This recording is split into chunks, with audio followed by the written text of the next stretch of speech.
revue de presse. Mardi 24 septembre 2024, madame, monsieur, bienvenue à la revue de presse sur ITFM 103 émettant depuis Garoua. Démarrons avec le quotidien L'économie qui titre à la une: exploitation minière illégale, les activités des Chinois de Diams, avenir suspendu à Batouri dans la région de l'Est Cameroun. La décision a pour but de mettre fin à un litige qui oppose près de 8 sociétés chinoises à cette entreprise camerounaise. Mutation, pour sa part, nous parle d'électricité au régime va-et-vient, nous dit ce journal. 6 régions du Cameroun subissent à nouveau des perturbations dans la distribution, principalement pour des raisons de transport d'énergie électrique. Page 9 du quotidien Le Messager pour plus de détails. Le billet hebdomadaire Le Point, pour sa part, parle de crépuscule, fonds publics, lignes 94 et 65, détournement en page 7. Toujours avec ce journal, enseignement supérieur, université d'État, le volcan, nous dit Le Point en page 11.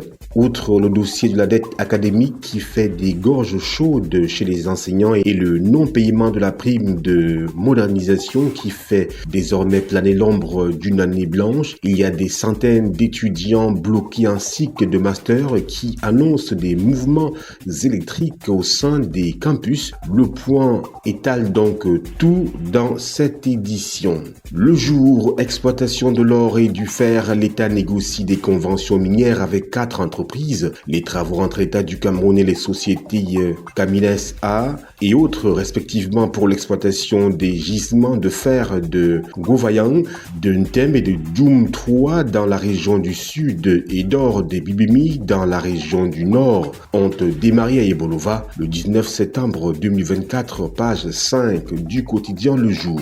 Un autre journal sur notre table ce matin, c'est le Drapeau, marché camerounais, 23,7% de produits étrangers en 2023. En 2023 donc, le taux de pénétration des produits étrangers sur le marché camerounais a atteint 23,7%, son niveau le plus élevé en 7 ans. Ce chiffre met en évidence les difficultés croissantes des producteurs locaux à s'imposer sur le marché domestique, malgré les efforts du gouvernement pour promouvoir la production nationale à travers une politique d'import-substitution. Tout ceci est à lire dans les colonnes du journal Le Drapeau. Toujours avec Le Drapeau, mobilité régionale vers une circulation sans visa au sein de la CEMAC, et bien page 2 pour s'en apercevoir. Info Matin revient sur les inondations du Mayo d'Anaï. Les sinistrés disent merci à Paul et Chantal Biya. Les populations des arrondissements de Yagoua, Maga et Gurvidik qui ont ces 21 et 22 septembre reçu l'aide humanitaire d'urgence à travers le ministre de l'administration territoriale Paul Atangandji expriment leur gratitude et saluent la prompte réaction du couple présidentiel en leur faveur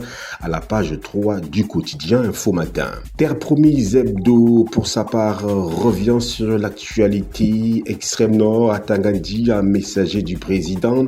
Comme souvent dans des situations difficiles, le président Paul Biya a dépêché son ministre de l'AT dans la région pour porter secours aux populations du Mayo d'Anaï, victimes de graves inondations, page 2 pour s'en apercevoir. Le journal Sa Presse parle de rentrée économique du patronat, le GECAM face aux défis de l'économie camerounaise. Lors de la conférence de presse organisée le 18 septembre 2024 à Douala, Célestin Tawamba, le président du groupement des entreprises du Cameroun GECAM, a présenté les grandes lignes de ses actions futures dans un contexte économique difficile, page 4 pour plus de précisions.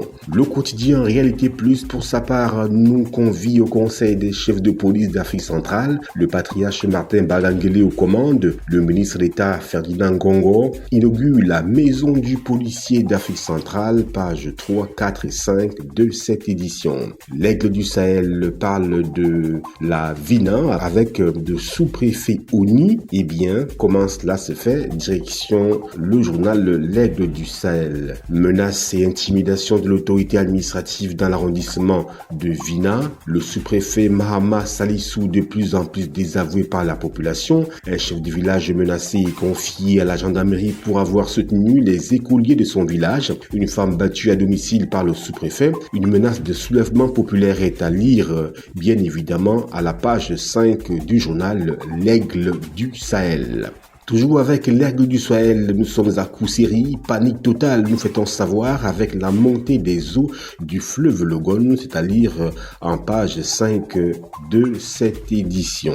Éco-santé, pour sa part, hôpital général de Yaoundé, faux. Le professeur Vincent de Paul Djencheux n'a pas bénéficié d'une évacuation sanitaire, nous précise le journal. Les rumeurs récurrentes sur les réseaux sociaux et les médias en ligne concernant une prétendue évacuation sanitaire du professeur Vincent de Paul Djencheux, directeur général de l'hôpital général de Yaoundé, sont infondées, nous dit Éco-santé. Voilà, madame, monsieur, c'est la fin de la revue de presse, édition de ce mardi 24 septembre 2024. Mise en onde Emmanuel Danra, réalisation Yves-Anselme Tadioufo, assisté de Justine Nekwalundi. Au microphone, Ghislain Kungang. Restez en compagnie de nos programmes qui se poursuivent. C'était la revue de presse.